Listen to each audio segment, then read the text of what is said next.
Assalamu alaikum, and my name is Bilal Shahid, and my roll number is 19MT48, and my department is Metallurgy and Materials Engineering. And today is my presentation is Clausius Clapeyron equation. And अब हम क्लॉजिस Clapeyron equation पे जब बात करें तो हम इस पे थोड़ा सा देख लें कि ये जो Clausius and Clapeyron who is this, यानी कि ये कौन है। अब जब हम बात करते हैं क्लॉजिस और क्लैपेरॉन, देखो दोनों एक साइंटिस्ट हैं, दोनों ने मिल के ये काम किया है क्लॉजिस क्लैपेरॉन पे इस इक्वेशन पे। जो क्लॉजिस हैं वो हमारे पास जर्मन फिजिस्ट एंड मैथमेटिशियन है, जबकि क्लैपेरॉन है वो हमारे पास फ्रेंच फिजिस्ट एंड इंजीनियर्स हैं। जो क्लॉजिस ने जो एक आइडिया दिया था एंटॉर्पी का, जिसमें आप ये देख रहे हैं इंट्रोड्यूस द आइडिया ऑफ एंटॉर्पी, और जबकि इन्होंने आइडिया दिया था होमोजीनियस सॉलिड्स पे, यानी contributed to the study of perfect gases and the equilibrium of homogeneous solids, इन्होंने ये काम किए थे। हम इस पे ज़्यादा डिटेल व्यू नहीं बात करेंगे, हमने बस इसका थोड़ा सा इंट्रो लेना है। हम हमारी असल जो मेन मकसद है वो क्लॉजिस क्लैपेरॉन पे, हम क्लॉजिस क्लैपेरॉन के बारे में पढ़ते हैं। अब हम क्लॉजिस क्लैपेरॉन इक्वेशन के बारे में पढ़ते हैं तो उसमें लिखा apply the Clausius Clapeyron equation to estimate the vapour pressure at any temperature, यानी कि इसके अंदर एक सीधी सी हमें बात समझ आती है कि हमें वेपर प्रेशर की जो वेरिएशन है, यानी कि variation of vapour pressure with temperature is study by Clausius Clapeyron, that's it. सिर्फ एक सिंपल सी चीज़ है। थोड़ा सा और इस पर बात करते हैं तो हम ये बात करेंगे कि जो हमें डिफरेंट पे स्टेज पे जो वेपर प्रेशर होता है, हम उसको टेम्परेचर के साथ स्टडी करते हैं, वो कहलाता है क्लॉजिस क्लैपेरॉन इक्वेशन। जैसे कि इसके अंदर बात की है टू एस्टीमेट, इसमें आप देख रहे होंगे कि एक बात कही है to estimate the vapour pressure at any temperature, यानी कि वेपर प्रेशर की स्टडी, यानी कि वेपर प्रेशर विद टेम्परेचर के साथ जो स्टडी होती है वो कहलाता है क्लॉजिस क्लैपेरॉन इक्वेशन। अच्छा, अब इसके अंदर हम थोड़ा सा इस डायग्राम के थ्रू थोड़ा सा हम समझेंगे कि क्लॉजिस क्लैपेरॉन के अंदर कौन कौन सी चीज़ें हैं जो हमें समझने की ज़रूरत है, आगे जाके हमारे लिए आसानी हो। अच्छा, इस डायग्राम के अंदर हमारे पास दो ग्राफ हैं, एक है हमारे पास ये दो ग्राफ बोला हूँ, एक दो चीज़ें, दो कंपोनेंट है, एक है प्रेशर, एक है टेम्परेचर। अब आप देख रहे होंगे कि एक इसके अंदर एक ग्राफ बन रहा है। अब इस ग्राफ के थ्रू एक फेस चेंज आ रहा है, ठीक है। अब इसके फेस चेंज आ रहा है। अब मैं फेस चेंज से पहले एक बात करता हूँ ये इस ट्रिपल पॉइंट की, कि ये what is the triple point. इसका नाम ट्रिपल पॉइंट क्यों पड़ा? इसकी ट्रिपल पॉइंट ना पढ़ने की वजह यह है कि ये triple point solid, liquid, gas को मिला रहा है। एक पॉइंट पे आके ये जो डॉटेड लाइन आपको ऊपर से दिख रही है ये सॉलिड को शो कर रही है, और एक जो कर्व लाइन ये जो शो कर रहा है ये शो कर रहा है लिक्विड फेस को, और ये जो ब्लू फेस जो शो कर रहा है ये शो कर रहा है गैस। यानी कि एक पॉइंट पे आके ग्राफ चेंज हो रहा है, डॉटेड लाइन शो हो रहा है सॉलिड फेस की तरफ, और जो लिक्विड जो कर्व साइड हो रहा है वो हो रहा है लिक्विड की तरफ, और जो ब्लू लाइन जो शो कर रही है वो वेपर्स की शुरू ऑब्वियसली। तो ये जो पॉइंट है रेड पॉइंट, जिससे एक पॉइंट पे आकर पॉइंट सब चेंज हो रहे हैं, ये कहलाता है ट्रिपल पॉइंट। अच्छा, आपने देखा होगा कि डॉटेड लाइन से ये सॉलिड फेस, ये लिक्विड फेस, ये वेपर्स, ये हमें समझने की ज़रूरत है, ठीक है। अब ये थोड़ा सा सिंपल ग्राफ, जिससे थोड़ा सा मैं आपको बता सकूं कि फेस चेंज है क्या, बेसिकली कैसे फेस चेंज हो रहा है, ठीक है। ये ग्राफ थोड़ा सा हमें समझ आ जाए तो फिर हम आगे चलते हैं। अब हम आगे चलते हैं, अब हमारी आगे है क्लॉजिस क्लैपेरॉन इक्वेशन। जैसे कि मैंने बात करी variation of vapour pressure with temperature studied by Clapeyron equation, ये जो हमने पिछली बात करी थी वो ये है, ठीक है। अच्छा, इसकी जो इक्वेशन है क्लॉजिस क्लैपेरॉन की ये है D P upon D T is equals to delta H upon T delta V, ठीक है। यानी कि प्रेशर, टेम्परेचर, हीट और टेम्परेचर और डेल्टा वी यानी कि वॉल्यूम, इसकी हम इन कंपोनेंट्स की ज़रूरत पड़ेगी इस इक्वेशन के थ्रू। अब ये इक्वेशन बनी हुई है हमारे पास। अच्छा, ये जो इक्वेशन है ये एप्लीकेबल है फेस चेंज पर, यानी कि किसी भी किस्म के फेस चेंज पर ये क्लॉजिस क्लैपेरॉन इक्वेशन अप्लाई होगी। अब इसके अंदर एग्जांपल्स दिए हुए फॉर फ्यूजन, में भी इस्तेमाल है क्योंकि फेस चेंज है। वेपराइजेशन फेस चेंज है, सब्लिमेशन ये भी फेस चेंज है, एलोट्रोपिक ट्रांसफॉर्मेशन, ये जो टाइप्स हैं ये बता रहे हैं कि ये इन डेफिनेशन यानी कि इन पॉइंट पे ये जो फ्यूजन है, वेपराइजेशन है, सब्लिमेशन, एलोट्रोपिक ट्रांसफॉर्मेशन, इन पे आके ये एप्लीकेशन है, इक्वेशन इस पे एप्लीकेबल हो सकती है। आगे हम चलते हैं। अब आगे चलते हैं, हम बात करते हैं लिक्विड वेपर इक्विलिब्रियम वेपराइज, यानी कि लिक्विड से वेपर इक्विलिब्रियम पे हम बात करते हैं कि ये हमारा है। अच्छा, वेपराइजेशन क्या होता है? वेपराइजेशन वो चीज़ होती है जिसके अंदर आप लिक्विड से कोई लिक्विड स्टेट वेपर स्टेट पे आके कन्वर्ट हो जाए, वो कहलाता है वेपराइजेशन। अब मैं इसकी एग्जांपल आपको वेपराइजेशन का इस तरीके से देता हूँ। मैं आपको वाटर की एग्जांपल देता हूँ। जब आप वाटर को एक सर्टेन टेम्परेचर पे हीट करते हैं तो एक पॉइंट पे ऐसा आता है कि वो जो लिक्विड स्टेट है वो आहिस्ता आहिस्ता वेपर्स में कन्वर्ट हो रही होती है। तो वो जो प्रोसेस कहलाता है वो कहलाता है वेपराइजेशन। सिंपल सा प्रोसेस है जिसमें मैंने डायग्राम में आपको बताने की कोशिश की है कि एक ये लिक्विड फेज़ है और एक ये वेपर फेज़ है। अब मैंने एक टाइम पे इसको हीट दी तो वो जो लिक्विड फेज़ है वो आहिस्ता आहिस्ता चेंज हो रहा है वेपर फेज़ पे, ठीक है। और ये 100 है, ये बॉइलिंग पॉइंट है क्योंकि 100 is a boiling point of water, ठीक है। अब इसकी थोड़ी डेफिनेशन पढ़ते हैं कि ये क्या है। At certain temperature liquid transform in vapours and after some time liquid and vapour will be in equilibrium. यानी कि इसका मतलब क्या है कि एक सर्टेन टेम्परेचर के अंदर जब हम लिक्विड को हीट करेंगे और जब लिक्विड हीट होगा और लिक्विड हीट होके हम वेपर्स की सूरत में आएगा एक ऐसे सर्टेन टाइम पे, यानी कि उस पॉइंट पे, वो पॉइंट कहलाता है हमारे पास इक्विलिब्रियम। जब वेपर्स और लिक्विड दोनों बराबर हो जाए, ये दोनों इक्वल हो जाए, वो जो पॉइंट कहलाता है वो इक्विलिब्रियम कहलाता है, ठीक। अच्छा, जो इसकी इक्वेशन जो हमने क्लॉज़ियस-क्लैपेरॉन इक्वेशन लेते हैं हम, डी पी जो हमने पिछले उसमें पढ़ा कि D P upon D T is equals to delta H upon T delta V, जो क्लॉज़ियस-क्लैपेरॉन है इसको हम कंटिन्यू करेंगे इस इक्वेशन के अंदर।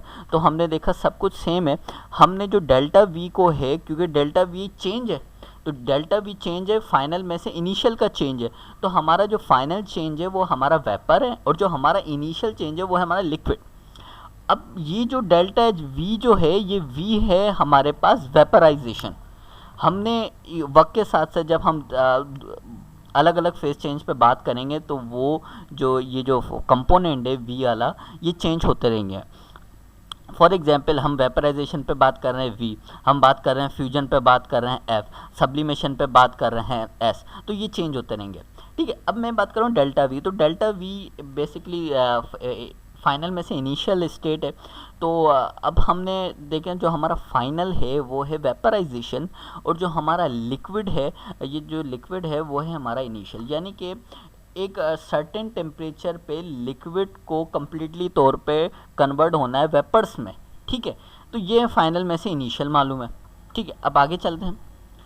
आगे हम चलते हैं कि since molar volume of vapour and molar volume of liquid hence volume of liquid is negligible है। अब इसमें क्या बात हो रही है? इसमें ये बात हो रही है कि जो मैंने पिछले में बात करी कि एक सर्टेन टेम्परेचर पे, एक सर्टेन पॉइंट पे, एक पॉइंट ऐसा आएगा कि हमारे पास जो लिक्विड का वॉल्यूम होगा वो नेग्लिजिबल होगा, वो इतना नहीं होगा कि हम उसको काउंट कर चुके, तो वो नेग्लिजिबल हम कर देंगे लिक्विड के वॉल्यूम को।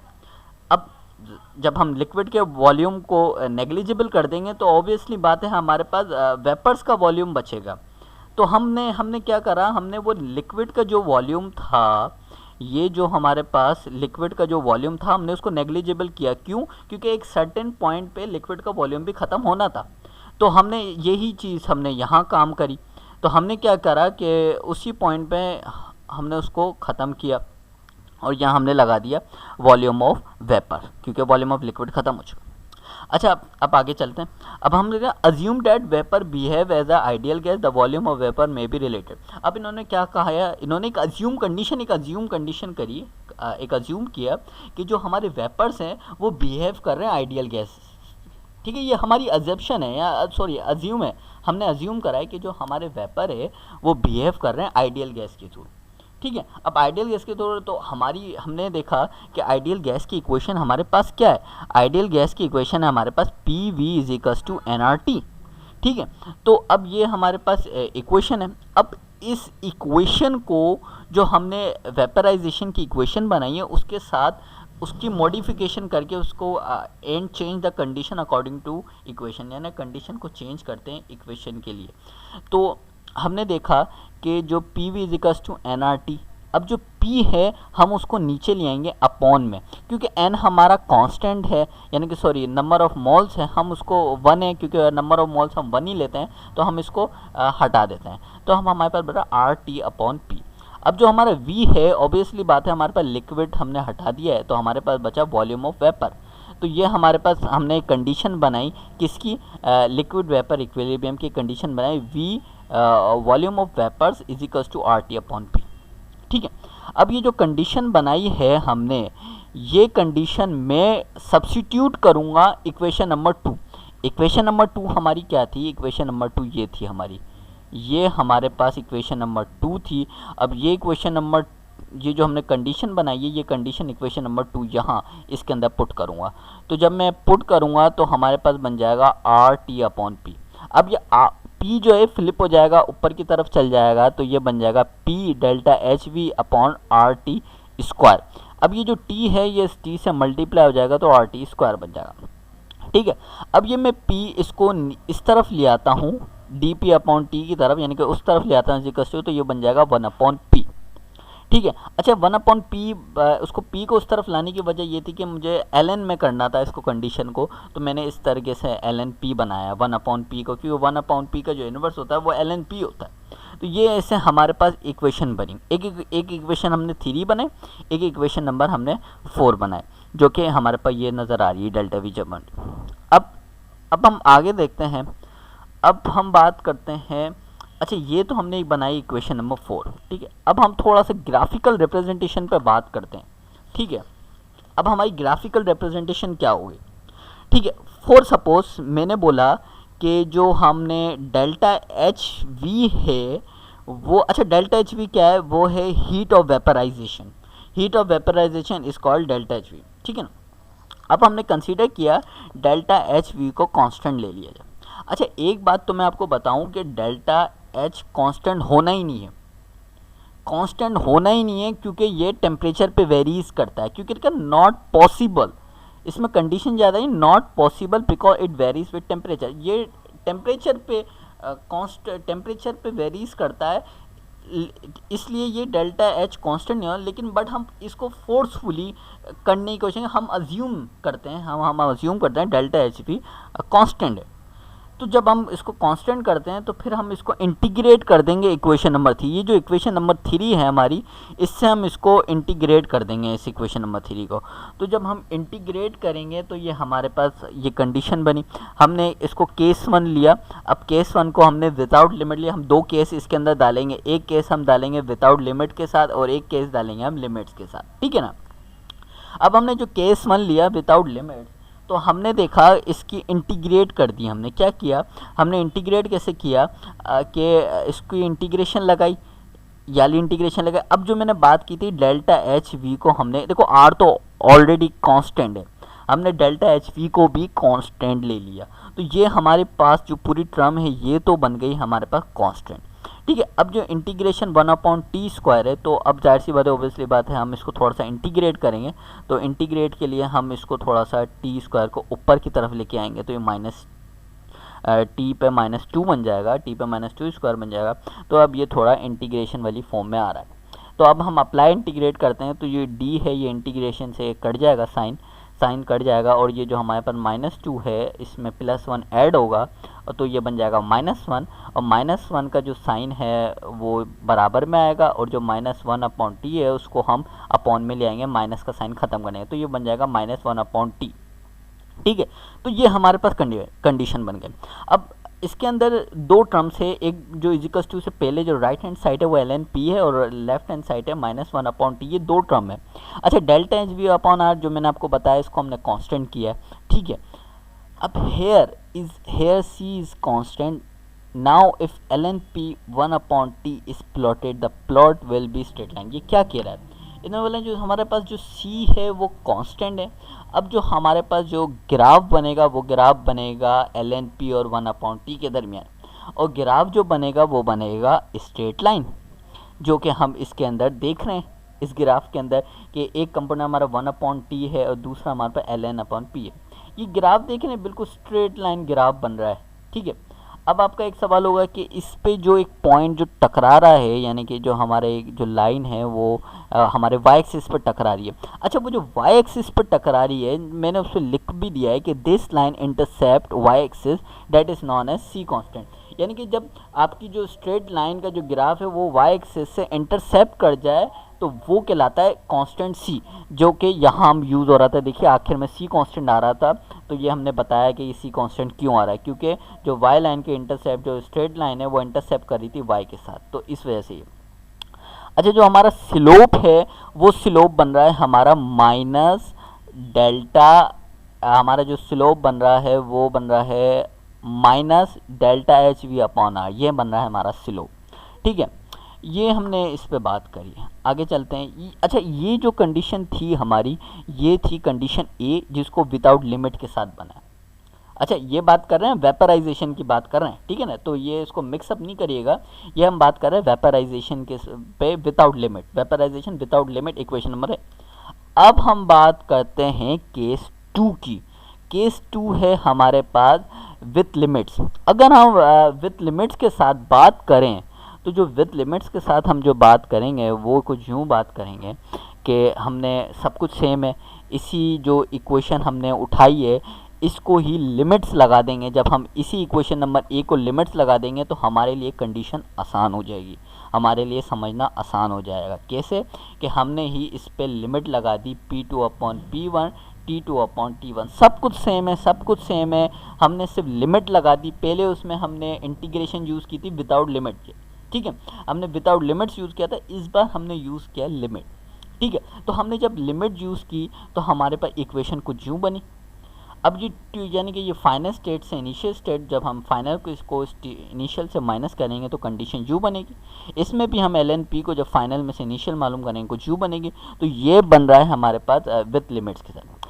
अच्छा, ये जो this equation can be use to determine vapour pressure at any point if the vapour pressure of second point at mean heat of vaporisation are known. यानी कि इस इक्वेशन के थ्रू हम वेपर प्रेशर मालूम कर सकते हैं एट एनी पॉइंट।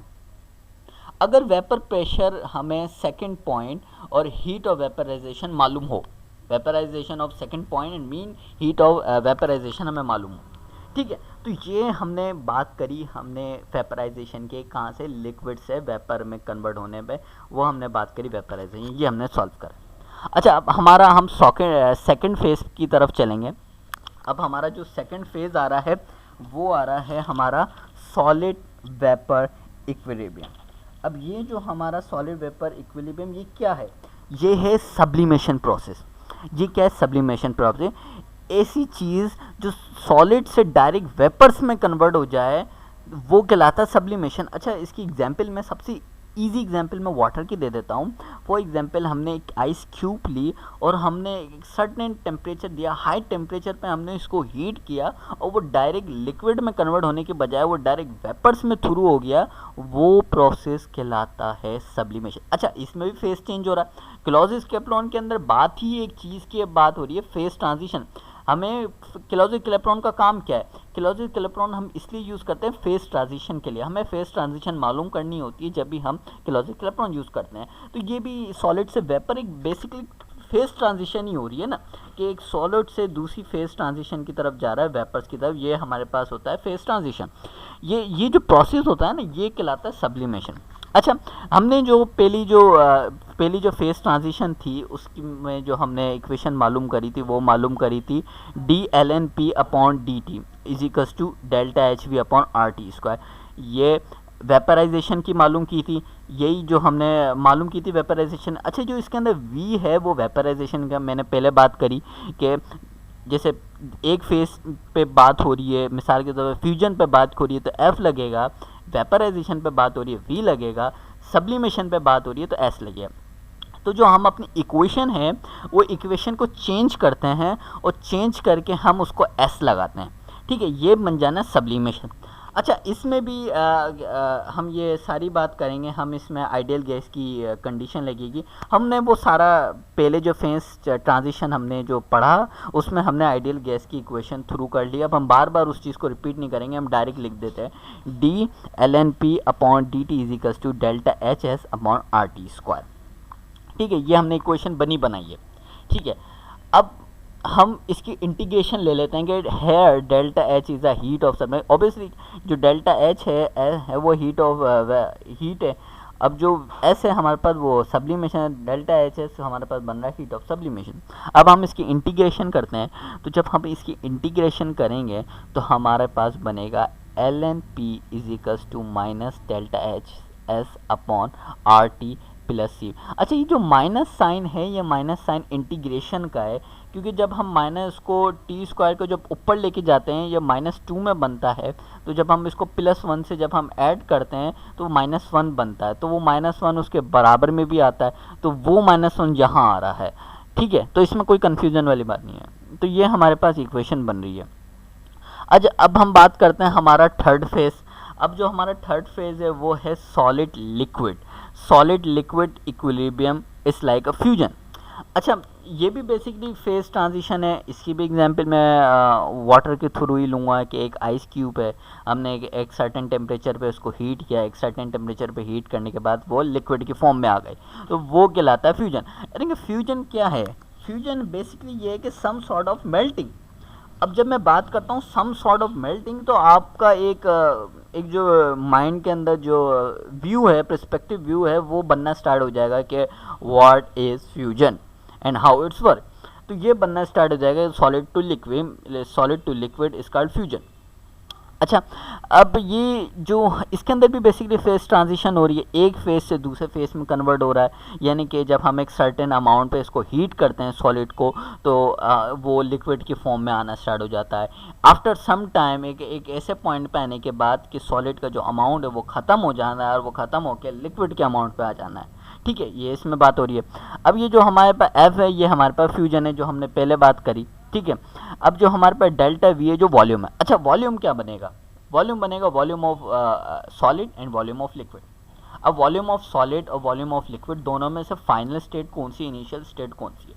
जो हमारे पास जो फाइनल स्टेट है वो बेसिकली हमारे पास सॉलिड है, और जो हमारे पास जो क्या कहते हैं इनिशियल स्टेट है वो है हमारे पास सॉलिड, और जो हमारे पास फाइनल स्टेट है वो है लिक्विड। तो हमने फाइनल में से इनिशियल में माइनस करेंगे तो हमारे पास डेल्टा वी बनना है, ठीक है, हमारे पास सम सॉर्ट ऑफ आंसर आना है इसका।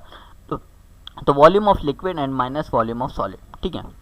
तो अब हमने डी टी को उस तरफ मल्टीप्लाई करा, ठीक है, तो ये हमारे पास बना, और ये टी है इसको अपॉन में लिया है, ठीक है। अब मैंने क्या किया, अब ज़रा मेरी बात ज़रा गौर से सुने कि मैं क्या कहता हूँ। अब ये जो डेल्टा वी है वॉल्यूम ऑफ लिक्विड और वॉल्यूम ऑफ सॉलिड, हम इस पे अज्यूम करते हैं, इसको डेल्टा वी बनाते हैं, ठीक है, और अज्यूम करते हैं कि डेल्टा एच और डेल्टा वी कांस्टेंट है। हम अज्यूम करते हैं, ठीक है ना। देखो, मैंने बात करी थी पहले भी कि जो हीट है डेल्टा एच है वो कांस्टेंट हो नहीं सकता, लेकिन हमने उसको फोर्सफुली कांस्टेंट करने की कोशिश करें, हमें अज्यूम करना है। तो हमने एक अज्यूम के तहत इसको कांस्टेंट कर लिया है डेल्टा एच और डेल्टा वी को। ये एक फैक्टर पूरा बन जाएगा कांस्टेंट का। अब हम इसको इंटीग्रेशन करते हैं। अब जब ये फैक्टर हमारे पास कांस्टेंट हो जाएगा तो ये फैक्टर हमारे पास बचेगा और इसकी हम निकालेंगे इंटीग्रेशन। अब जब हम इसकी इंटीग्रेशन निकालेंगे तो इंटीग्रेशन क्या बनेगी कि P2 इंटीग्रेशन P1, ये हमारे पास पूरा फैक्टर हमारे पास वो बन जाएगा कांस्टेंट, और ये T2 अपॉन T1, ये फाइनल में से इनिशियल, फाइनल में से इनिशियल। जब हम इसको माइनस करेंगे तो कंडीशन हमारी कुछ U बनेगी, ठीक है। अब ये है हमारी कंडीशन किसकी? फ्यूजन की कंडीशन। अब जो हमें फेज ट्रांजिशन मिली है वो फेज ट्रांजिशन हमें ये मिली है इसकी कंडीशन, ठीक है। अच्छा, अब हमने क्लॉजियस क्लैपेरॉन के अंदर क्या पढ़ा? हमने क्लॉजियस क्लैपेरॉन के अंदर ये पढ़ा कि हम फेस ट्रांजिशन जब भी हमें मालूम करनी होती है तो क्लॉजियस क्लैपेरॉन की इक्वेशन का सहारा लेते हैं। हमने 3 इक्वेशन पढ़ी, हमने 3 जो फेस ट्रांजिशन पढ़े, हमने पढ़ा सॉलिड टू लिक्विड, और हमने पढ़ा लिक्विड टू सॉलिड, यानी कि हमने फ्यूजन पढ़ा, सब्लिमेशन पढ़ा, वेपराइजेशन पढ़ा, ये 3 फेस ट्रांजिशन पढ़े। अब हम एक बात करते हैं कॉमन एप्लीकेशन। जब तक हमें एप्लीकेशंस का ही नहीं पता होगा कि ये यूज़ कहाँ होता है तो हमारे पढ़ने का फ़ायदा ही नहीं है। हमें पता ही नहीं होगा, हमने सिर्फ पढ़ा हुआ होगा, हमें पता नहीं होगा इसका यूज़ कहाँ कहाँ है। अब हम इसकी एप्लीकेशंस की तरफ आए तो मैंने इसके अंदर 5 एप्लीकेशंस इंक्लूड करी हैं, और भी है लेकिन मैंने 5 एप्लीकेशन इंक्लूड करी। अच्छा, पहला है calculate the vapour pressure of a liquid at any temperature with no vapour pressure at a given temperature and no heat of vaporisation. यानी कि वेपर प्रेशर, लिक्विड का vapour pressure at any temperature हम वो मालूम कर सकते हैं, वो उसकी कैलकुलेशन कर सकते हैं। अच्छा, calculate the heat of face change. देखिए, मैं बात कर रहा था काफ़ी देर से फेस चेंज, और वही वर्ड दोबारा यूज़ हुआ है, फेस चेंज, यानी कि हम इसके फेस चेंज मालूम कर सकते हैं। अच्छा, calculate the boiling point of a liquid at a non standard pressure, हम ये भी मालूम करें। अच्छा, हम फेस डायग्राम रिकंस्ट्रक्ट कर सकते हैं, हम इसके थ्रू क्लॉजियस क्लैपेरॉन इक्वेशन के थ्रू फेस डायग्राम बना सकते हैं, हमें इसको यूज़फुल होगा काफ़ी। अच्छा, हम इसको डिटरमाइन भी कर सकते हैं अगर हमें फेस चेंज मालूम हो अंडर सर्कमस्टेंसेस, तो हम फेस चेंज भी मालूम कर सकते हैं। ठीक है, तो ये हमने पढ़ा है क्लॉजियस क्लैपेरॉन की तरफ। एंड थैंक यू फॉर पेशनिंग, and thank you so much.